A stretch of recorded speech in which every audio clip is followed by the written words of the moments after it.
नमस्कार मैत्रिणींनो, स्वागत आहे तुमचं माझ्या यूट्यूब चॅनलवरती. तुम्ही जर आपल्या चॅनलवर नवीन असाल तर एक लाईक, एक शेअर, सबस्क्राईब करायला विसरू नका आणि बेल आयकॉनचे बटन प्रेस करायला अजिबात विसरू नका.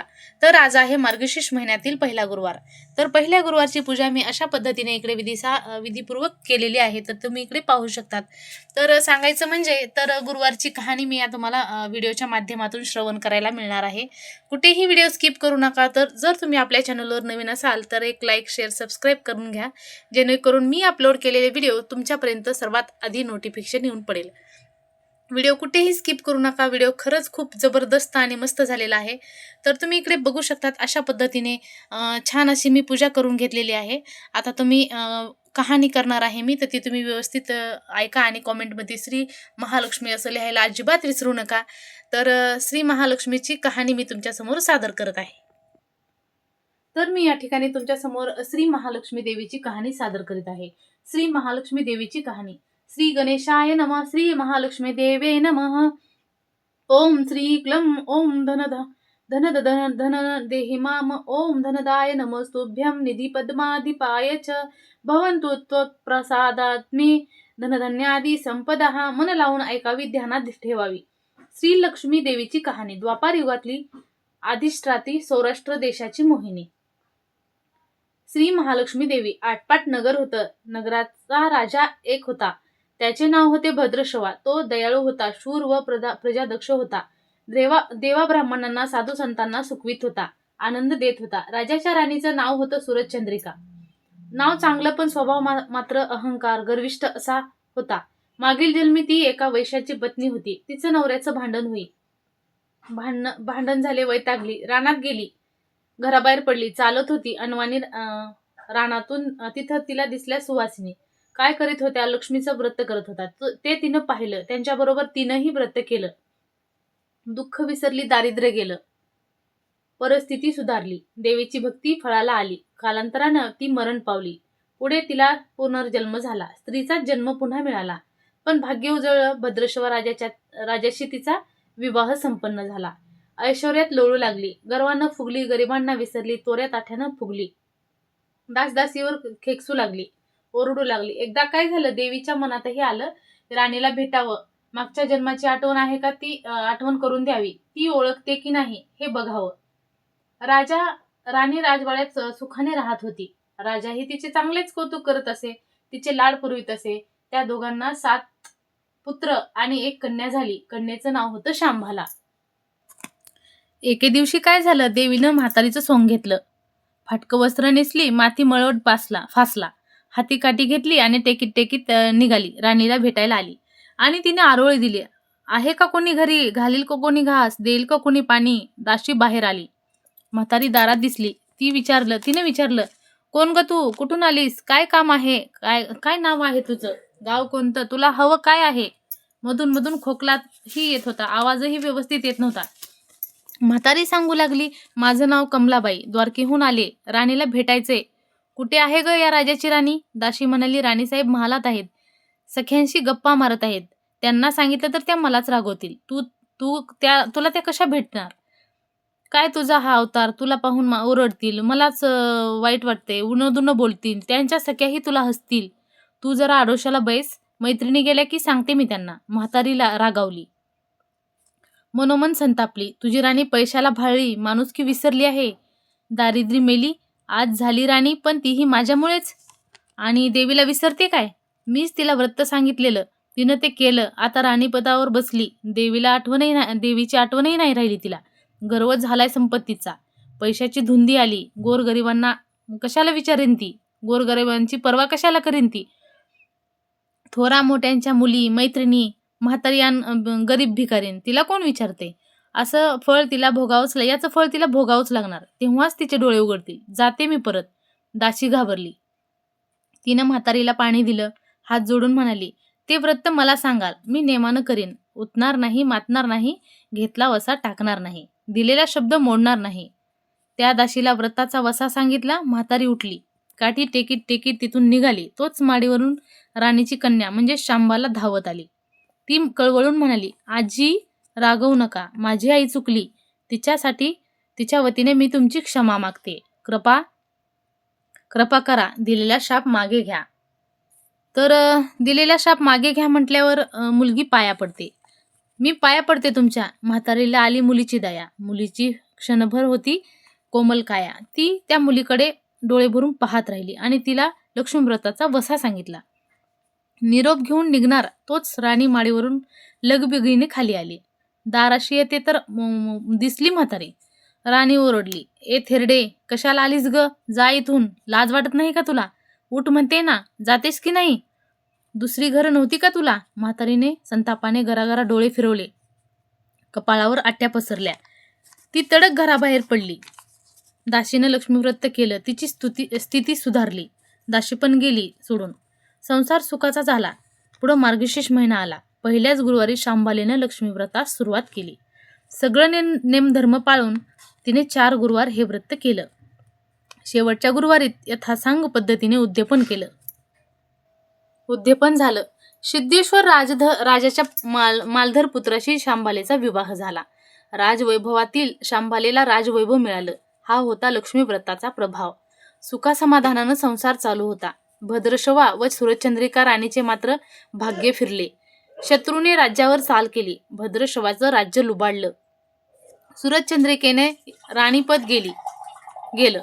भद्रशवाला वाईट वाटलं. पूर्वीचे दिवस आठवले. रानावनात फिरून राजा राणी कष्टाचे दिवस काढत होते. भद्रशवाला कन्येला भेटण्यास वाटलं. तो एकटाच निघाला. चालून चालून दमला होता. नदी काठावर विश्रांतीसाठी थांबला. नदीकडे येताना राणीच्या दाशा भद्रशवाला पाहिलं. दासीनं भद्रशवाला पाहिलं आणि घाईने घरी राजवाड्यात गेल्या. राजाला सांगितलं. मालधरानं माणसं पाठवली. रथ पाठवला आणायला. सासऱ्यांना घरी आणलं. मान सन्मानानं नवी वस्त्र, कंठीहार दिला. शांबाला वडिलांची काळजी घेत होती. काही दिवसांनी राजाला वाटलं आता परत जावं. जावयाला तसं त्यांनी सांगितलं. मुलीचा निरोप घेतला. जावयानं मोहरा भरलेला हंडा नोकराजवळ देऊन राजासोबत पाठवलं. राजा घरी परतला. चंद्रिकेला भेटला. हंडा पाहून ती खुलली. आनंदानं घाईनं झाकण काढलं तर काय, बघते तर काय, दिसले आत कोळसे. सुरचंद्रिकेने कपाळावर हात मारला. नशिबाला दोष दिला. नवऱ्याला सांगितलं. ते ऐकून तोही चकित झाला. दुःख पाठलाग करीत होते. दारिद्र्य सरत नव्हते. चिंतेचे सावट पसरत होते. काळजीचा वणवा भटकतच होता. सुरचंद्रिकेला एक दिवस दुःखाचा जात होता. एके दिवशी तिला मुलीला भेटावं असं वाटलं. डोळे भरून पाहावं असं वाटलं. नशिबाचे भोग आहेत, भोगायचेच आहेत. सुरचंद्रिका घरून निघाली. मुलीच्या सासरी पोचली. तो दिवस होता गुरुवारचा. नदी तीरावर जरा वेळ बसली. दमली होती खूप ती. त्याच वेळी एक दासी नदीवर आली. तिनं राणीच्या आईला ओळखलं. घाईनं घरी गेली. महालाकडे पळत गेली आणि राणीला निरोप दिला. तुमची आई आली आहे. नदी किनारी बसली आहे. खूप दमलेली दिसली. तिला आणायला पाठवा कोणीतरी. शांबालेनं सारथ्यासोबत रथ नदीकडे पाठवला. आईला घेऊन यायला सांगितलं. आई रथात बसून महालात आली. आईला बघताच शांबालेने आनंदाने मिठी मारली. मुलीचं हे सर्व वैभव ऐश्वर्य पाहून तिचे मन आणि डोळे तृप्त झाले होते. तोंडातून शब्द फुटत नव्हते. आईनं स्नान केलं. मुलीनं तिला पैठणी नेसायला दिली. सोन्या मोत्याचे दागिने दिले. आईचं रूप अधिकच खुललं, उठून दिसू लागलं. दुपारची वेळ झाली होती. शांबालेने भक्तिभावानं लक्ष्मीची पूजा केली. आरती झाली. धूप दीपांचा वास दरवळला. शांबालेचा कडकडीत उपवास होता. भोजनाची तयारी झाली होती. तिनं आईला जेवायला बोलावलं. सुरचंद्रिका पाटावर येऊन बसली. पण तिला एकदम शांत होती ती. तिला मागच्या जन्माची जन्म आठवला. लक्ष्मी देवीच्या कृपेने या जन्मी ती राणीपदी बसली होती, राणी झाली होती. ती म्हणाली, श्यामा, मी देखील तुझ्यासोबत उपवासच करेन. श्यामा म्हणाली, ठीक आहे. मार्गशीर्ष महिना होता. मुलीनं 4ही व्रताचं गुरुवारचं उद्यापन केलं. ते तिनं तिच्या डोळ्यानं पाहिलं आणि तीही उपास करू लागली. देवीची भक्तिभावानं प्रार्थना करू लागली. महिना संपला. घरी जायचा विचार ठरला. पोहोचवायला शांबाला स्वतः बरोबर गेली. 4 दिवसांनी शांबाला निघाली. मालधर राजाने पाठविलेला पैशाचा हंडा घेतला. पाठवलेला हंडा घेतला. त्यात मीठ भरलं आणि तो नोकराजवळ देऊन पुन्हा सासरी आली. गप्पा मारता मारता वेळ कसा जात होता त्याचेही भान तिला नव्हते. मालधाराने सहजच विचारलं, माहेराहून काय आणलंस ग? शांबालेने सोबत आणलेल्या हंडाकडे बोट दाखवलं. मालधारानं उत्सुकात त्याचं वरचं झाकण काढलं. आत काय दिसलं? मिठाचे खडे. तोही चकित झाला. मिठाचे खडे? अगं वेडे, मिठाचे खडे कशाला आणलेस? इथं मिळतं ना मीठ. हो मिळतं. मीठ मिळतं हो, पण हे मीठ माझ्या वडिलांच्या राज्यातलं आहे. वडिलांचं राज्य सौराष्ट्रात होतं. त्याच्या शेजारच्या समुद्राचं हे मीठ आहे. समुद्र तीरावर दूरवर माझ्या वडिलांचं राज्य होतं. पण आज शांबालेच्या सांगण्यातली खोच राजाने हेरली. तो विचार चंकरात गुंतला. शांबाला म्हणाली, हे मीठ जीवनाचं अमृत आहे. अन्नाला चव येते. मीठ नसेल तर सारे पदार्थ बेचवाळणी होतात. ज्याचं मीठ खावं त्याच्याशी नेहमी प्रामाणिक इमानी राहावं. त्यांचं रक्षण करावं. कामात कसूर झाली तर प्रसंगी प्राणही द्यावे. मालधाराला राजा निश्चयात उठला. त्यानं आपले सेवक सासऱ्याकडे पाठवले. त्यांना बोलवून घेतलं. भद्रशवाला वाटलं, इतक्या अर्जंट, इतक्या फास्ट बोलवलं आहे मला. का बरं बोलवलं असेल ताबडतोब? तर तो जावयाकडे आला. दोघांची गुप्त बैठक झाली. विचार पक्का झाला. भद्रशवाला अनुमती दिली.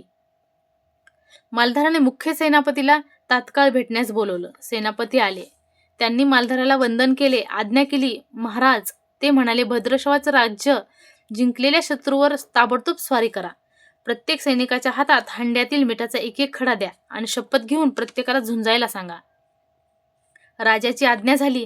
तशी सेनापतींनी ही व्यवस्था केली. दुसरे दिवशी सोबत सेना घेऊन बेसावत शत्रूवर चाल केली. शत्रूच्या राजावर सारे सैनिक तुटून पडले. मालधाराचे सैन्य बेभान लढत होते. शत्रू सैनिक जमिनीवर कोसळत होते. सूर्य पश्चिमेकडे झुकत होता. हळूहळू अंधार पसरणार होता.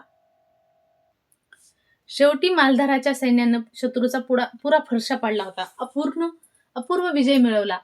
भद्रशवाचं राज्य पुन्हा मिळवलं. मालधाराला व शांभालीला ही आनंदाची बातमी सेनापतींनी ताबडतोब कळवली.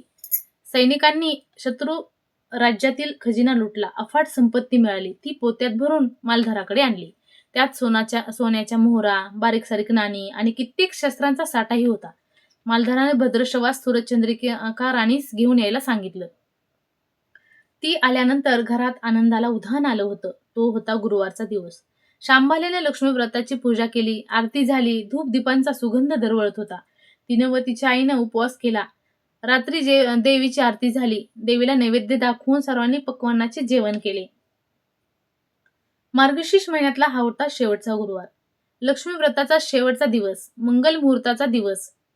मालधारानं भद्रशवाचं राज्य त्याच्या स्वाधीन केलं. त्यांना या व्रताची सांगता झाली. राजा राणी सौराष्ट्रात आले. सूरजचंद्रिकेनं पुन्हा लक्ष्मी व्रताचा वसा घेतला. तो अजन्म पाळला. घरची स्थिती सुधारली. राजाचे 7 पुत्र दूरदेशी गेले होते. ते हे अचानक घरी आले. त्यांना पाहून आई वडिलांना खूप मोठा आनंद झाला. या व्रतामुळे राजा राणी सुखी झाले. दुःखाचे वादळ सरले. अशी 60 उत्तरांची कहाणी 5 उत्तरी सुफळ संपूर्ण. सर्वांनी देवीला वंदन करावं. त्यांचं घर सदैव आनंदित राहावं अशी लक्ष्मी देवीला प्रार्थना करावी. कशी वाटली कहाणी नक्की कॉमेंट करून सांगायला विसरू नका. तुम्ही जर आपल्या चॅनलवरती नवीन असाल तर लाईक, शेअर, सबस्क्राईब करा. जास्तीत जास्त शेअर करा आणि व्हिडिओ कसा वाटला तो नक्की कॉमेंटद्वारे सांगा. आणि जय लक्ष्मी माता असं नक्की या कॉमेंट सेक्शनमध्ये लिहा. आणि तुम्हाला माझा हा माहितीपूर्ण व्हिडिओ कहाणीचा कसा वाटला तेही नक्की सांगा. तोपर्यंत श्री स्वामी समर्थ, श्री माता लक्ष्मी, जय जय माता लक्ष्मी. पुन्हा भेटूया नवीन ब्लॉगमध्ये. तोपर्यंत धन्यवाद.